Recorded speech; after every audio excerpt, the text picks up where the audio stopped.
अस्सलाम वालेकुम, नमस्कार, सत श्री अकाल एंड गुड इवनिंग। मैं हूं आरजू काज़मी और आप देख रहे हैं पॉइंट ऑफ व्यू। आज ये जैसा आप देख ही रहे हैं कि हमारे साथ मेजर जनरल हर्षा काकर साहब हैं। हम उनसे कुछ पूछेंगे और समझने की कोशिश करेंगे कि आखिर चल क्या रहा है अफ़गानिस्तान में, चाइना में, पाकिस्तान में और भारत में। तो सबसे पहले बहुत शुक्रिया sir, thank you so much कि आपने ज्वाइन किया, थैंक यू।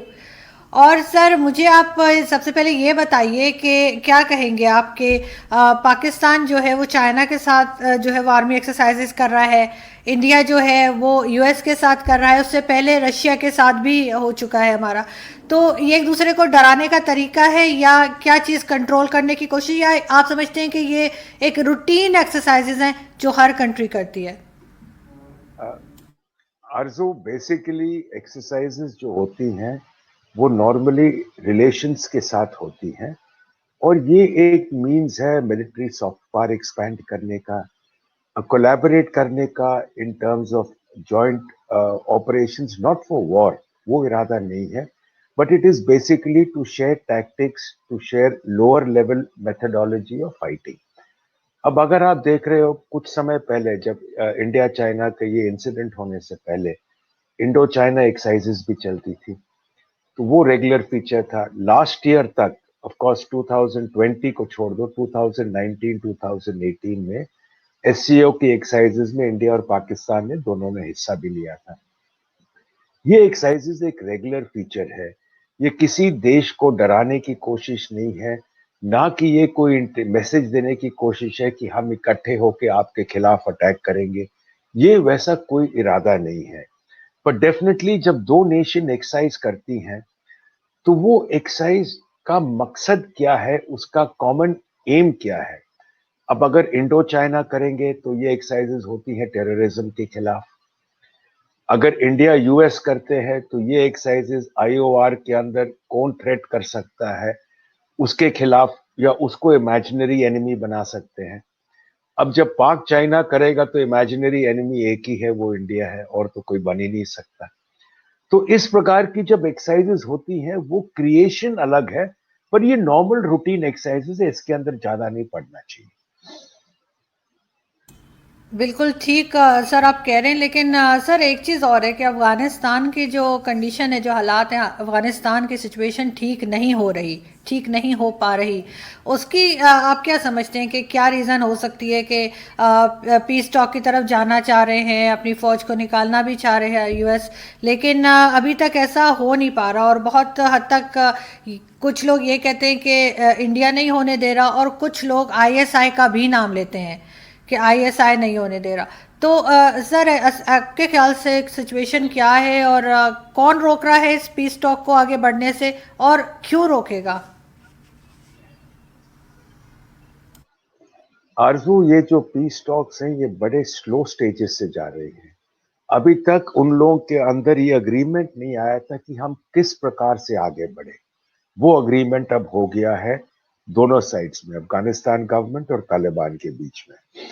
अब जब ये अग्रीमेंट बेस हो गया है तो अगला जो होगा वो लेगा किस प्रकार सरकार बननी है, किस प्रकार बाकी चीजें होनी है। ये एक स्लो स्टेडी प्रोग्रेस है। अब यूएस चाह रहा है, इंडिया चाह रहा है कि अफगानिस्तान में पीस हो। अब पीस किस प्रकार हो, किस प्रकार सरकार आए, किस प्रकार कौन सी किस कॉम्बिनेशन के साथ सरकार बने, कितना कंट्रोल तालिबान के पास हो, कितना कंट्रोल अफगान गवर्नमेंट के पास हो, अफगान आर्मी का क्या रोल होगा, तालिबान का क्या रोल होगा, ये चीजें आसान नहीं है। ये चीजें आगे बढ़ेगी पर बहुत धीरे धीरे आगे बढ़ेगी।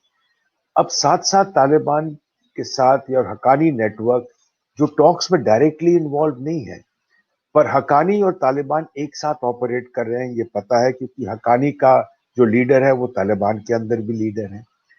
तो ये जो चल रहा है, इन ये तरीका बन गया है कि अफगान गवर्नमेंट के ऊपर प्रेशर डालें कि हम थोड़ा स्पीड करें टॉक्स को। अफगान गवर्नमेंट खुद रश नहीं कर रहा, यूएस एडमिनिस्ट्रेशन चेंज हो रहा है। अब यूएस एडमिनिस्ट्रेशन चेंज होने के बाद बिडेन क्या उसी स्पीड से अपनी आर्मी को बाहर विड्रॉ करेगा, या विड्रॉल रोकेगा कि जब तक पीस टॉक्स आगे ना बढ़े। क्या खलीलजाद अभी भी रिस्पॉन्सिबल होगा पीस टॉक्स के लिए या निकलेगा बिडेन के आने पे, ये किसी को पता नहीं। ये बाइडेन और उसकी सरकार डिटरमिन करेगी। अब रहा बीच में इन्वॉल्वमेंट का, जहां तक इंडिया का इन्वॉल्वमेंट है अफगानिस्तान में, वो बेसिकली डेवलपमेंट की तरफ है। हमारे जितने प्रोजेक्ट्स हैं और जो लेटेस्ट प्रोजेक्ट जो इंडिया उसमें ले रहा है वो डैम कंस्ट्रक्शन का है। डैम्स बनाया है, पार्लियामेंट बिल्डिंग्स बनाई हैं, स्कूल सेटअप किए हैं, मेडिकल फैसिलिटीज प्रोवाइड करी है। तो और जहां तक उनकी अफगान आर्मी की मदद है, उनको हेलीकॉप्टर गनशिप्स और थोड़ा बहुत और इक्विपमेंट दिया है। तो इंडिया का प्रोविजन ऑफ रोल जो भी है वो इस प्रकार है। अब हमारी एंट्री अफगानिस्तान के अंदर कहां से हो सकती है? Via Iran. ईरान से सामान आएगा चाबार, चाबार से मूव करेगा, या ईरान एयर स्पेस लेके जाएगा। पाकिस्तान एयर स्पेस तो हम इस्तेमाल कर नहीं सकते। अब जहां तक पाकिस्तान का है, अभी रिसेंटली अफगान लीडरशिप जब वो कह रहे थे कि टॉक्स के अंदर जब ब्रेक हुआ, दोनों कंट्रीज के नेगोशिएटर्स अपने अपने लीडर्स के पास वापस गए फ्रेश इनपुट्स लेने के लिए। अफगान डेलीगेशन अफगानिस्तान गया काबुल, और तालिबान डेलीगेशन इस्लामाबाद आया। तो अगर दोनों डेलीगेशन अपने अपने लीडर्स के पास गए हैं तो उन्हीं के लीडर्स उनको डिक्टेट करके बताते हैं कि आगे कैसे बढ़ना है। और उसी समय आपने भी देखा होगा ट्विटर पे, मैंने भी देखा हुआ है, ब्रदर जो था अफगानिस्तान वो तालिबान का लीडर, वो अपने ट्रेनिंग कैंप्स पाकिस्तान में विजिट कर रहा था। ये ट्वीट्स आपने देखी, मैंने देखी है। तो अगर ये ट्वीट्स खुद निकल रही है, अफगान तालिबान डाल रहा है, आपके लोग डाल रहे हैं, तो इसका मतलब कि किसको किसके साथ क्या कंट्रोल है, किसको किसके साथ क्या लिंक है, ये तो आपके सामने है। इसको आगे एक्सपेंड करने के लिए कोई जरूरत ही नहीं। लेकिन लेकिन सर आप जो अभी रिसेंटली विजिट हुआ है खलीलजाद का, उसको आप कैसे देखते हैं? क्योंकि ये जो है ज़ल्मे खलीलजाद, इनका जो विजिट है उसको काफ़ी हद तक भी देखा जा रहा है कि पाकिस्तान की तरफ झुकाव हो रहा है, पाकिस्तान को फेवर दे रहा है। आपको ऐसा लगता है कि ये बात है, या आप किसी और तरीके से देखते हैं इसको?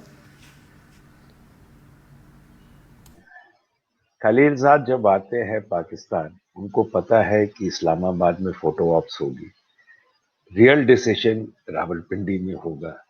तो उनकी जो भी फोटोग्राफ आती है डिस्कस करते हुए, वो रावलपिंडी में आती है। उस फोटोग्राफ में दो लोग बहुत प्रोमिनेंटली दिखते हैं, जनरल बाजवा साहब और DGISI। बाकी जो बैठे हुए हैं वो टाइम पास पार्टी है। तो ऑटोमेटिकली ये है, इसको सबको पता है कि आफ्टर ऑल दुनिया को पता है, उसलिए US एम्बेसडर टू पाकिस्तान हो या कोई भी आओ, वो क्यों रावलपिंडी जाके मामला डिस्कस करते हैं, क्यों वहां जाके रिजॉल्व करते हैं। चाहे जो US का जो वो मिलिट्री हेड है अफगानिस्तान में, वो भी जब पाकिस्तान आता है तो वो रावलपिंडी जाता है, इस्लामाबाद जाके हाथ मिला के वापस आने वाली बात है। तो बेसिकली ये है।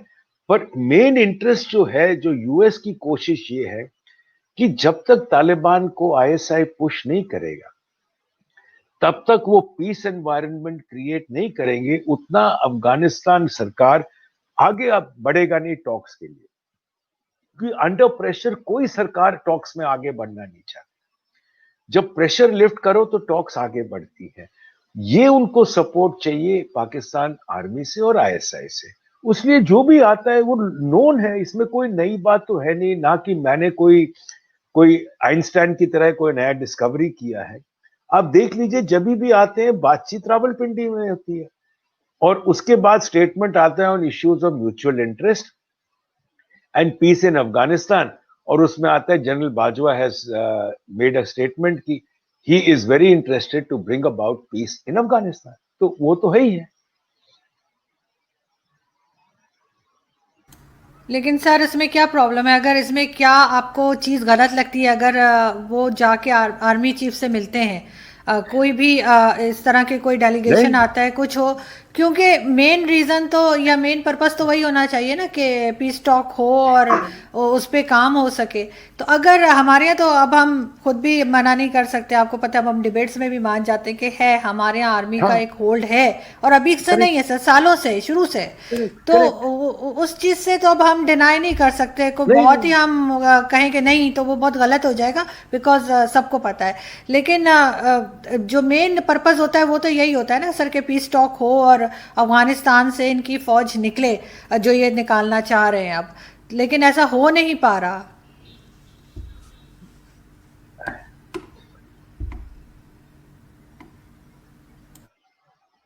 इसमें कोई गलती नहीं है। असली में इतना है कि पाकिस्तान को, सरकार को खुद मानना चाहिए कि main decision making, main control जो तालिबान के साथ है वो रावलपिंडी में है। अब उनके साथ जो ड्रामा करना है, इस्लामाबाद में कुरैशी साहब मिलना, गले ये वो करके, उसका तो फायदा है नहीं, क्योंकि अल्टीमेटली तो उनको रावलपिंडी आनी है, बातचीत तो वहां होनी है। तो ये बात, इसमें कोई शक नहीं है। यूएस को पता है, इंडिया को पता है, दुनिया को पता है, तो इसमें ना छुपाने वाली बात है, ये गलत है। मैं सिर्फ ये कह रहा हूं कि अगर पीस होना है अफगानिस्तान में, तो पुश यहां से आनी है। जब तक रावलपिंडी खुद डिटर्मिन नहीं है कि हमें पीस चाहिए अफगानिस्तान में, पीस नहीं आएगी। डिटर्मिनेशन इनके पास है, यूएस को पता है। काफी सालों तक वो ब्लैकमेल कर रहे थे, अब वो ब्लैकमेल बंद हो गया क्योंकि सब कहानी खुले में है। तो अब जब तक यहां से डिसीजन नहीं होगा, तब तक अफगानिस्तान में टर्मोइल रहेगा।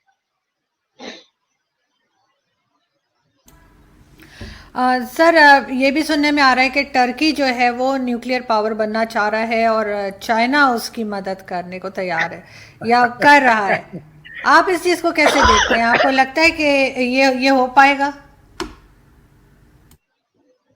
चाइना को आप बीच में कहां ला रहे हो? आप जो रिसेंटली 3-4 मीटिंग्स के बारे में पढ़ रहे हो, अगर आपको चाहिए, मैं इस इंटरव्यू के बाद आपको सारे लिंक्स भेज दूंगा। मीटिंग्स तो पाकिस्तान और टर्की के बीच में हो रही है, चाइना तो अभी तक बीच में आया नहीं, क्योंकि टर्की का इंटेंशन बहुत क्लियर है। जब तक वो न्यूक्लियर पावर नहीं बनेगा, वो ओआईसी के अंदर कोई मेजर रोल नहीं कर पाएगा। सऊदी अरेबिया उसका चैलेंजर है, उनका कोई अलाई नहीं है, ना फ्रेंड नहीं है। और टर्की का ऑटोमन एम्पायर की ड्रीम जो है वो परमानेंट रहेगी, वो उतरेगी नहीं। और उनका ऑटोमन एम्पायर स्प्रेड कर रहा था all the way to Saudi Arabia.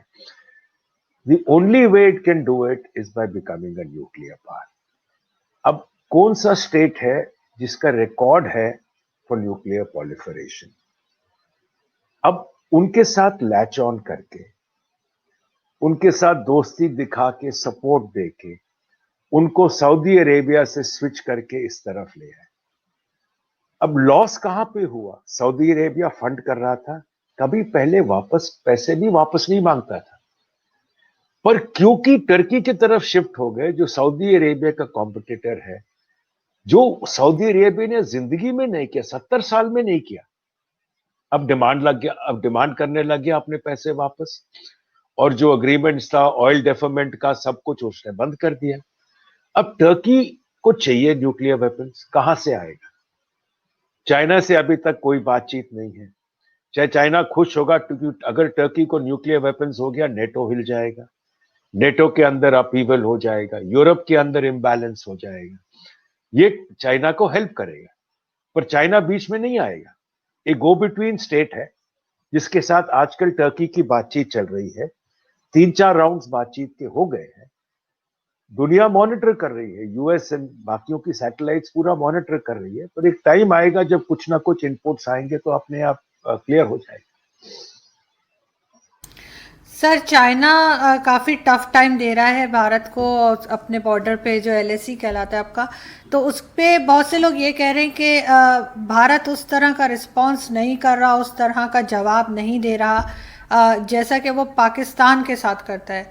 तो आपको क्या लगता है कि वाकई में डिफरेंट बिहेवियर है, या चाइना से डर गया है भारत? और पाकिस्तान को तो बड़ी धमकियां लगाता है ना सर, तो वहाँ पे क्यों इस तरह का नहीं हो रहा? और ये हम लोग नहीं, ये आपके अपने लोग भारत से जो हैं वो बात कर रहे हैं, चाहे वो अपोजिशन के हों चाहे किसी और पार्टी से, वो कहते हैं कि भारत ठीक जवाब नहीं दे रहा। जहां तक लद्दाख का सवाल है, इनिशियली जब शुरू हुआ था, इंडिया प्रेशर पे था। गलवान से काफी कुछ चेंज हो गया। मेन चेंज जो हुआ वो हुआ अगस्त 29-30, जब इंडिया ने पेंगोंग सो जो लेक है उसके साउथ में हाइट्स ले लिया। तब से जितनी मीटिंग्स हुई है, चाइना यही कह रहा है कि आपको पहले इन हाइट्स को वेकेट करो, क्योंकि आप हमारे इलाके में 4.55 किलोमीटर अंदर आ गए। जो इंडिया डिसबिलीव कर रहा है और क्लेम कर रहा है कि हमारा इलाका है। ये हाइट्स लेने के बाद, स्टेलमेट करने के बाद, अब चाइना है जिसको आगे ना वो बढ़ सकता है ना वो विड्रॉ कर सकता है। बातचीत चल रही है। अब फर्क जो दोनों सिनेरियोस के अंदर है, इंडिया पाकिस्तान, इंडिया चाइना, ये है कि यहां पे स्टेलमेट है। एक इंसिडेंट हुआ था वायलेंस का, उसके बाद स्टेलमेट है पाकिस्तान के साथ। और यहां पे बातचीत डिप्लोमेटिक और पॉलिटिक और आर्मी लेवल्स पे चल रही है। पाकिस्तान के साथ प्रॉब्लम ये रहा है कि that continuous pushing in of terrorism. अब कल या परसों पेपर में रिपोर्ट आया था कि राजौरी सेक्टर में दिसंबर 30-31 की रात को 4 टेररिस्ट और एक पाकिस्तान सोल्जर के साथ एनकाउंटर के अंदर ये मारे गए, और उनकी बॉडी अभी भी एलओसी पे पड़ी हुई है पाकिस्तान साइड में। ना वो उनको उठाने दे रहे हैं, ना इंडिया वाले उठाएंगे, नहीं, क्योंकि पाकिस्तान साइड में पड़ी है। अब ये जो एक्टिविटी है, ये आपको एलएसी से तो मिल नहीं रही है। तो ये जो एक्टिविटी आपको एलओसी की तरफ से मिल रही है, और एलओसी की तरफ से सीज फायर वायलेशंस आ रहे हैं। दूसरी बात, इंडिया का जो एक्सपीरियंस रहा है पाकिस्तान के साथ, वो थोड़ा सा सैड रहा है बातचीत के मामले में। जब भी बातचीत का पोजीशन आगे बढ़ता है, कुछ ना कुछ हो जाता है। लास्ट था जब मोदी गए था नवाज शरीफ के घर में, उसके हफ्ते बाद पठानकोट हुआ। आगरा के बाद एक सियाचिन हुआ। उससे पहले मनमोहन सिंह के टाइम मुंबई हुआ। तो जब भी बातचीत में कोई आगे बढ़ते हो तो पीछे एक हरकत करके उसको वापस ले जाता है। तो ये जो कार्रवाई हुई है, इसके कारण डिस्टेंस और डिस्ट्रस्ट बहुत बढ़ गया है। अब जब तक ये डिस्ट्रस्ट दोनों साइड कोई ना कोई, चाहे आप बैक चैनल डिप्लोमेसी ले लो या कोई तरीके से दोनों साइड बात करके ये डिस्ट्रस्ट को दूर ना करें, जब तक इसको दूर नहीं करोगे, आप आगे किसी हालत आगे नहीं बढ़ोगे। और फ्रैंकली स्पीकिंग, लॉजिकली स्पीकिंग, ये डिस्ट्रस्ट दूर हो, बातचीत शुरू हो, दोनों देशों की इकोनॉमी में बहुत फर्क पड़ जाएगा, खास तौर पे इस समय पे। पर इसको दूर कैसे किया जाए, किस प्रकार वो निकाला जाए, ये चिंता की बात। सर, एलओसी पे जब भी वायलेशन होती है, भारत कहता है पाकिस्तान ने किया है, पाकिस्तान कहता है भारत ने किया है। किसी एक का तो मैं नहीं कह सकती कि कोई एक ही कर रहा होगा, लेकिन फिर भी ये कौन डिसाइड करेगा कि कौन कर रहा है? अगर 1 to 100 हम काउंट करें तो ऐसा तो नहीं हो सकता कि 100 के 100 पाकिस्तान ने किए हैं। नहीं नहीं और इसी तरीके से सर, जिस वक्त जो चाहे पठानकोट हो चाहे जो से भी इंसिडेंट्स हुए हों, उसमें जो है वो ब्लेम जो लगाया जाता है तो पाकिस्तान उससे हमेशा इनकार करता है। तो क्यों इस तरह का कोई प्रूव नहीं दिया जा सका अभी तक, जिससे कि ये चीज़ पक्की हो जाए, ये चीज़ बिल्कुल आप प्रूफ दे सकें कि हाँ ये पाकिस्तान ने किया था, तो फिर पाकिस्तान गवर्नमेंट उसके ऊपर एक्शन ले और उसको कंट्रोल करे? क्योंकि ये चीज़ कब तक चलती रहेगी? आप कहेंगे हमने किया है, हम कहेंगे आपने किया है। सीज फायर वायलेशंस के बारे में पहली बात, एक 2003 का सीज फायर अग्रीमेंट साइन हुआ था। काफी टाइम तक वो अग्रीमेंट चला, क्योंकि उस समय मिलिटेंसी काफी हाई थी जेएनके में, तो पाकिस्तान को चिंता नहीं थी। अब जब मिलिटेंसी तकरीबन जीरो लेवल पे आ गई है, उठपुट इंसिडेंट्स इधर होते हैं, कुछ खास है नहीं, तब सीज फायर वायलेशंस बढ़ने लगे हैं to support. I am not blaming one side or the other. पहला जो अग्रीमेंट या डिसीजन जो होना चाहिए बैक चैनल टॉक से, वो होना चाहिए इम्प्लीमेंटिंग 2003 सीज फायर। अगला जो आप प्रूफ की बात कर रहे हैं, इससे ज्यादा प्रूफ क्या हो सकता है जब आईएसआई के रिप्रेजेंटेटिव और पाकिस्तान के अपने जितने इन्वेस्टिगेटर जो हैं पठानकोट आए, उनको हर चीज दिखाई गई, सारा कुछ क्लियर किया गया, सब कुछ हो गया, पाकिस्तान जाके कहते प्रूफ नहीं था। ठीक है, कोई देश है जिसने अपने दुश्मन देश के इंटेलिजेंस एजेंसीज को अपने एयरफोर्स बेस में लाके पूरा दिखा के सामने रख के, वो तभी हो सकेगा जब आपको कॉन्फिडेंस है कि आपके पास क्या है सामने। नहीं तो कौन सा देश है, कभी पाकिस्तान ने जब इंडिया को ब्लेम करता है वो कहता है डोजियर बना रहे हैं, डोजियर भेज रहे हैं, डोजियर भेज रहे हैं, पर कभी हुआ है कि इस प्रकार से खास तौर पे आईएसआई के कर्नल्स आ चुके हैं, पूरा घूम चुके हैं बेस, एक एक चीज देखी गई है, दिल्ली में उनको ब्रीफिंग की गई है, कभी पहले हुआ है ऐसे 70 साल में? नहीं हुआ। अब फिर जाके वापस जैसे पहुंचते हैं, अगले दिन स्टेटमेंट निकलता है कि कोई प्रूफ ही नहीं। अभी जो 4 टेररिस्ट मारे गए नगरोटा में, कॉल रिकॉर्ड्स, मैसेज रिकॉर्ड्स, सब पाकिस्तान के उनके पास है, उनके मोबाइल्स में। उसके बाद जब इंडियन ने फॉरेन डिप्लोमैट्स को ब्रीफ किया, ये सारे रिकॉर्ड्स थे सामने, क्योंकि ये तो JNK, ये तो कश्मीर जा ही रहे थे, ये भी था। ठीक है, ये डोजियर नहीं है, ये जो प्रूफ है, और ये कॉन्फिडेंस के साथ प्रूफ है क्योंकि आपने उनको अपने सीक्रेट एयरफोर्स बेस में बिठा के दिखाया है। सर बिल्कुल आप ठीक बात कह रहे हैं, लेकिन ये कि फिर भी पाकिस्तान तो अभी तक डिनायल मोड में ही है, और हमारी गवर्नमेंट कहती है कि अगर हमें कुछ पता चला तो हम उस पर ज़रूर एक्शन करेंगे।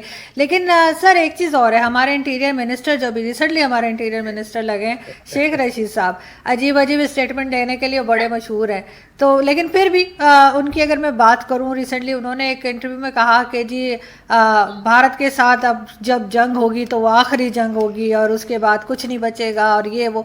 और इसी तरह से हमारे प्राइम मिनिस्टर काफ़ी टाइम से बोलते चले आ रहे हैं कि इंडिया अटैक करने वाला है। तो सर इंडिया अटैक क्यों करने वाला है, ऐसा ऐसा क्यों इम्प्रेशन है पाकिस्तान में, क्यों दिया जा रहा है आपके ख्याल से? और शेख रशीद की बात को अगर हम लेके चलें तो आपको लगता है कि फ्यूचर में कोई चांस है ऐसा कि कोई भारत और पाकिस्तान की जंग का? क्योंकि मेरा नहीं ख्याल कि दोनों कंट्रीज़ में से कोई भी इस हद तक जो है बिल्कुल क्रेजी हो चुका है कि वो न्यूक्लियर एसिड्स के ऊपर जाना चाहे या जंग कराना चाहे। लेकिन फिर भी अगर उनको कुछ ऐसा लगा है तो आपके ख्याल से क्यों क्यों उनको ये फील हुआ? आरजू, मैं एक सवाल आपसे पूछूंगा, मेरे को 1 सेकंड जवाब दे देना, फिर मैं दूंगा।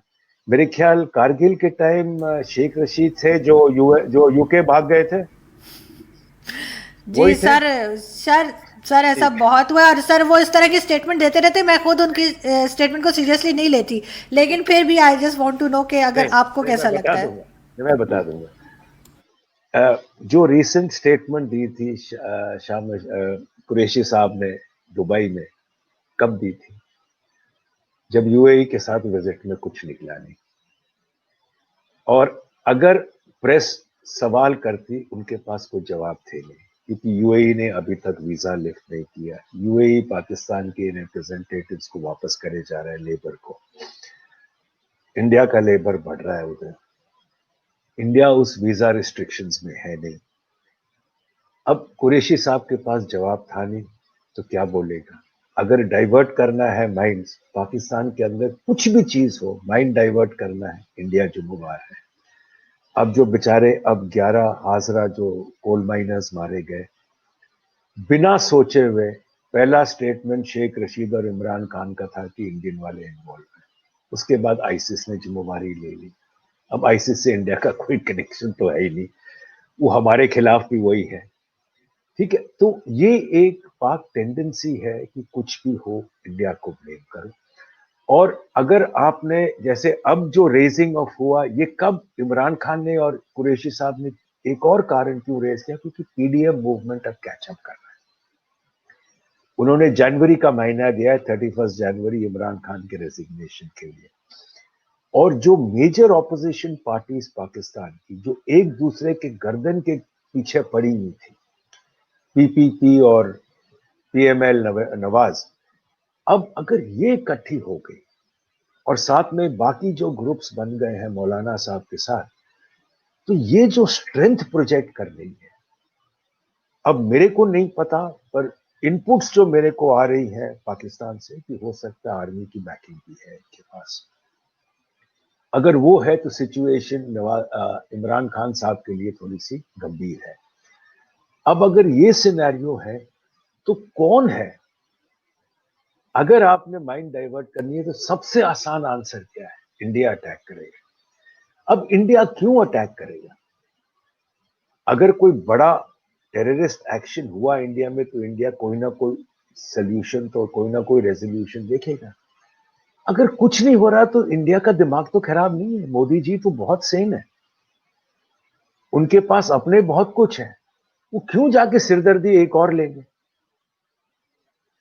तो ये तो कहने वाली बात है, और कहना किस लिए है कि इंटरनल डाइवर्शन हो और जो फेलियर हो उसको छुपाना है, कवर करना है, तो ये तरीका है। एंड आई होप सर कि ऐसा ना हो और इस तरह की कोई मज़ीद क्लैशेस ना हो। लेकिन सर अभी आपने हज़ारा कम्युनिटी की बात की, आज भी वो लोग रोड पे बैठे हुए हैं, सब जानते हैं इस बात को। अभी तक प्राइम मिनिस्टर गए नहीं हैं, जिसके ऊपर काफ़ी बात हमारे यहाँ की जा रही है। लेकिन सर आपको क्या लगता है कि ये सिर्फ कोई रिलीजियस कोई इशू था जिसकी वजह से ऐसा हुआ है, या कुछ और है? और दूसरा इसके इस तरह के जो इंसिडेंट्स हो रहे हैं पाकिस्तान में, उससे आपको लग रहा है कि एफएटीएफ में कोई प्रॉब्लम आ सकता है पाकिस्तान को? पहली बात, यही आपका इमरान खान है, यही आपका इमरान खान है। जब न्यूजीलैंड के प्राइम मिनिस्टर ने उनके देश के मुस्लिम कम्युनिटी को गले मिल मिल के अपनी तरफ से सिंपैथी दी, जब वो टेररिस्ट अटैक हुआ था न्यूजीलैंड के मॉस्क में, और यही इमरान खान है जिन्होंने बोला कि अगर कोई प्राइम मिनिस्टर है तो उसके पार होना चाहिए। इधर आप ही की हाजरा कम्युनिटी है, आप ही के लोग हैं, चाहे शियाज हैं, वो खड़े हैं, इमरान खान आए। और आज एक वीडियो आया है ट्विटर पे जहां पे पीटीआई का एक मेंबर उन्हीं हाजरा कम्युनिटी वालों को पूछ रहा है कि अगर इमरान खान आएगा आप इनको क्या फायदा देंगे, क्या बेनिफिट देंगे। ये एक प्रॉब्लम है। दूसरा, आईसिस आप देख लो पहले भी जनरली शिया कम्युनिटी को टारगेट कर चुकी है, चाहे पाकिस्तान में हो चाहे अफगानिस्तान में हो। ये कोई उनकी नई बात नहीं है। और ये जो टारगेट करती है शिया कम्युनिटी को, ऑटोमेटिकली पाकिस्तान ईरान डिवाइड बढ़ जाता है, क्योंकि हाजराज अफगानिस्तान में हो या पाकिस्तान में हो, उनको ईरान सपोर्ट करता है, क्योंकि ईरान शिया कम्युनिटी का ग्लोबल रिप्रेजेंटेटिव है। अब एफएटीएफ में मेरे को इस मामले में थोड़ा सा कम डाउट है कि पाकिस्तान के ऊपर ये इंसिडेंट पाकिस्तान के खिलाफ चलेगा, मुझे इसमें थोड़ा डाउट है, क्योंकि आईसिस इन्वॉल्व है। आईसिस ऑफिशियली पाकिस्तान सपोर्ट नहीं कर रहा, अनऑफिशियली तो मैं कुछ बोलूंगा नहीं। तो आईसिस इन्वॉल्व है, इसमें से उनके ऊपर असर नहीं पड़ेगा, पर डेफिनेटली असर यह पड़ेगा कि फेलिंग टू प्रोटेक्ट माइनॉरिटीज। अब उस दिन, अब आप देखो आज या कल की बात है, हाजरा कम्युनिटी के जो रिप्रेजेंटेटिव उसने कहा था कि पाक आर्मी ऐसी है कि इधर से एक आदमी एक जगह से दूसरी जगह नहीं जा सकता बिना 4-5 चेक पोस्ट के। ये कैसे हो सकता है कि ये घुस के हमारे लोग को मार रहे हैं अगर इनके पास सपोर्ट नहीं? अब ये उन्हीं के कम्युनिटी कह रही है, उसका कैसा इस्तेमाल होगा दुनिया में पता नहीं, पर मेरे ख्याल में एफएटीएफ में असर नहीं पड़ेगा। पहली बात तो sir Shias are not in minorities, हम उन्हें माइनॉरिटीज़ में नहीं काउंट करते। अहमदियाज हैं लेकिन शियाज माइनॉरिटीज़ में नहीं है। तो सर लास्ट क्वेश्चन आपसे कि अभी नया साल शुरू हुआ है 2021, आप क्या फ्यूचर देख रहे हैं भारत और पाकिस्तान के रिलेशंस में? कुछ बेहतरी की तरफ जाएगा या इसी तरह से जो चल रहा है कभी हम कुछ कह रहे हैं, कभी आप कुछ कह रहे हैं, यही चीज़ चलती रहेगी या कोई इससे बेहतर की तरफ भी जाने का चांस है? दो तीन चीजें हो सकती है। एक, अगर आपकी गवर्नमेंट स्टेबलाइज हो जाए, चाहे इमरान खान रहे चाहे कोई और रहे, और जो रिलेशनशिप डाउनग्रेड की गई है, एम्बेसडर्स निकाल दिए गए हैं, रिकॉल कर लिए गए हैं, जब तक आप रिलेशनशिप को वापस उस कदम पे ना लाओ तो आगे कहां से बढ़ेंगे। पर मेरा होप है कि इस साल कहीं ना कहीं बैक चैनल डिप्लोमेसी स्टार्ट होगी, थोड़ा सा फॉरवर्ड मूवमेंट आएगा। पर अगर इंटरनल स्टेबिलिटी नहीं होगी तो फिर इंडिया बैशिंग चलेगी, तो फॉरवर्ड मूवमेंट आना भी मुश्किल है। पर अगर इंटरनल स्टेबिलिटी होगी, चाहे जो हो, इमरान हो या कोई और है, डेफिनेटली बैक चैनल के साथ होप है, बहुत होप है कि कहीं बातचीत आगे बढ़ेगी, बैक चैनल से कहीं ना कहीं स्टेबिलिटी आएगी और हो सकता है रिलेशनशिप फॉरवर्ड जाए। ये मेरा होप है। बिल्कुल ठीक। आई होप सर कि खुदा कर ऐसा ही हो जैसे आप कह रहे हैं। आई होप कि इसी तरह हो और रिलेशंस कुछ बेहतर हो जाएं। Thank you so much sir कि आपने ज्वाइन किया। बहुत अच्छा लगा आपसे बात करके। Thank you so much. Thanks. Thank you. Thank thank you. You.